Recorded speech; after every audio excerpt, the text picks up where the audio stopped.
Any Port in a Storm, written by G.I. Joe Vibing. There are worlds no one would consider settling.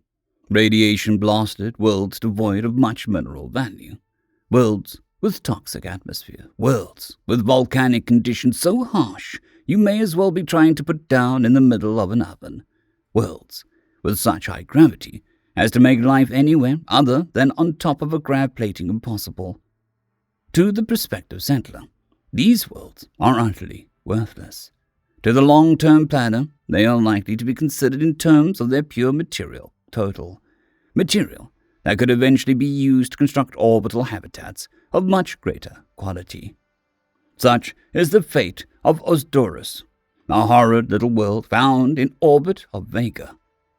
It has been deemed so ugly and so broadly uninhabitable that it is being slowly disassembled. Its material either being used to assist the settling of the Nakala and Shahadiva, the binary habitable planets deeper in the system, or refined and sent to the great factory of Titan for use. Many of these uninhabitable worlds will ultimately meet a similar fate. But there are edge cases, times where a world that otherwise would be dismissed is deemed extremely valuable, like Loki, a small rogue planet currently hanging out some 2 light-years from the edge of the Sigma Draconis system. Extremely frozen, with no light whatsoever, yes, but still home to a decent United Nations stellar Navy presence, using the base as a secure anchorage where access can be easily controlled. Or the Duensa in Alpha Centauri, that would otherwise have been ignored had it not previously been the location of a relatively small Hecataean stellar Imperial military base, used to launch the Contact War. The cultural value of turning such a world into a home for so many humans is simply too great to ignore, and thus the suboptimal world is now crawling with humans. There is, however, one edge case beyond all others. A world that, categorically, under no circumstances anyone in the United Nations would ever dream of putting people on, let alone trying to permanently inhabit with a real civilization. An awful, dismal planet circling an otherwise unremarkable star, tidally locked with a toxin-choked atmosphere, only a thin sliver of land that can even be walked on without rapidly frying or freezing, though the atmosphere conditions mean you're still lugging around tons of life support regardless. It does, at least, have gravity of only around 40% of Earth's, meaning that sustained settlements on the surface is possible without being crushed into dust. These, generally, would not make it the worst world for settlement, but would likely put it on the very low priority list for anything more than a scientific or industrial outpost. Except it is 170,000 light-years from home. Another galaxy, to be precise. So far out that the fastest drives in the United Nations Stellar Navy would take just shy of a decade to get there. Thus, no hope for resupply, no hope for evacuation. On this planet, sarcastically named Eden, lives some 27,000 humans. Its citizens know only one thing about home. The last order was run, a long-shot mission under Project Moses, intended to try and give some certainty to an independent humanity against the Hecataean threat. Their last point of contact with any other part of humanity was when their ship, the Bra, split with their fellow ship, the Kepler. It was worth noting that the Kepler's crew, who elected to scatter themselves across the Milky Way in smaller groups, only 40% of its crew and descendants are definitely accounted for by the United Nations, with 20% being recovered and returned to human society. No one knows that the Bra and its original 5,000-person crew even survived, let alone that they are so far from home. Their original journey took 21 years to complete, arriving in 2045. Almost exactly 20 years since the war where they were fleeing had completed. This journey was only possible thanks to the medical stasis systems aboard the ship. A stolen Hecataean troop transport repurposed for this most strange of missions, along with its fusion reactor and many other scraps of technology acquired by humanity up until that point. Every spare inch was packed with supplies, data, storage, or useful equipment. All its crew could think to do was point their ship in the direction of the large Magellanic cluster, since they knew that it was free of hecatanes, and used their hyperdrive. Upon arrival, they looked around for a planet, finding Eden to somehow be the least worst of the whole bunch of bad options. Thus, they set down in a narrow acceptable temperature band, rapidly disappearing underground into caves and domed habitats.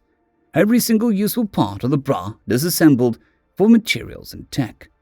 From there, the population grew and grew, reaching its current size, part due to a sense of urgency around the need to repopulate, in part due to medical advancements of Eden, and in part due to the helpful crutch for saving lives that is medical stasis, arguably counting currently frozen individuals awaiting potential future medical treatments to save them. The population is somewhere in the realm of 30,000. Eden is not a nice place, but certainly a livable one. The closest thing to a walk upon Earth's surface you can manage there is a walk through the agricultural parts of a sprawling complex, or the Central Plaza. Even stepping onto Eden's surface itself is a rare occurrence, one that you only get when you reach adulthood and can thus be issued a custom-fitted excursion suit capable of tackling the atmosphere outside. Though these visits to the surface are rationed. Rations are the name of the game. Food rations, water rations, time in specific recreational area rations, though at least medicine is not rationed. These rations are generous, absolutely. They frankly surpass the standard of rations in the post-Second Hecatane War USA.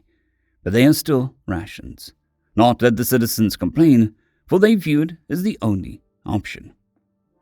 In the pessimistic estimation of the large majority of citizens, Earth fell more than a century ago, and they, and potentially the Kepler, are the only free humans left in the universe.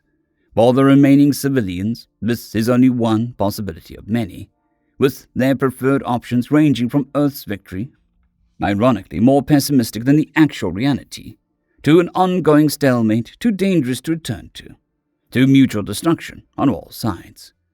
Nothing could possibly arrive to convince the pessimists otherwise regarding the belief in humanity's defeat. No broadcast from home, no nothing short of a United Nations fleet showing up in orbit and talking them down. But said fleet will never come, because no one even knows that it should. Even with the advances in hyperdrive technology over the intervening century, such a journey would still take a decade for some of the best drives in the fleet, and that is assuming that they knew where to go. To Earth, the Broch and its crew are lost entirely, the whole endeavor a tragic misstep, a waste of 5,000 lives and a perfectly good starship that could have been used in the broader war effort. Arguably, this opinion is correct, but that is a matter of ethicists and strategists to argue about for all of eternity. It's not like Eden is willing to advertise its existence to be found. They practice extremely tight MCOM, so tight their fledgling space fleet does not even use its radars, instead slowly arcing around the system for years on end while pretending to be asteroids. There is talk of an expedition back home in order to ascertain the situation, but it is uncertain if it will ever occur. There are volunteers for this mission and a ship ready. The only question is whether it can be risked to alert the enemy. Eden is not a joyless place. The standard of living is certainly not something that would be sniffed at by a decent chunk of the pre-contact war human population. The data archives and board included is so close to the sum total of human culture and history up until 2024, as was possible thanks to the Hecatane data storage technology. Thus, there is no shortage of media to enjoy. Furthermore, a few artifacts made their way on board, despite express directives that all cultural preservation would take the form of data archives. These include, but are not limited to, an alleged fragment of the True Cross, a Da Vinci painting, the Ginevra da Benci, ironically meaning it survived the nuclear destruction of Washington, D.C. by being banished to another galaxy, and a Maui in the Central Plaza of the underground city that the inhabitants of Eden claim is authentic. Its citizens live long, healthy lives without too much toil and struggle, but they still hold that fear of the war they left so far behind. And deep down, they feel something is wrong. Something is terribly wrong. Something they cannot place. 27,000 people now sit out past humanity's home galaxy, further than anyone could have possibly imagined. A toehold that'll be defended at all costs, and with every last breath of its citizens. A small fortress of hope, unknowingly pointless, like a beautiful candle in the midday sun. End of story. I would like to thank our T5 members and patrons, Casper Arnholtz, John Creighton, Vidmori, 050, Dragzoon WRE, and Elijah Silvercross. Thank you very much.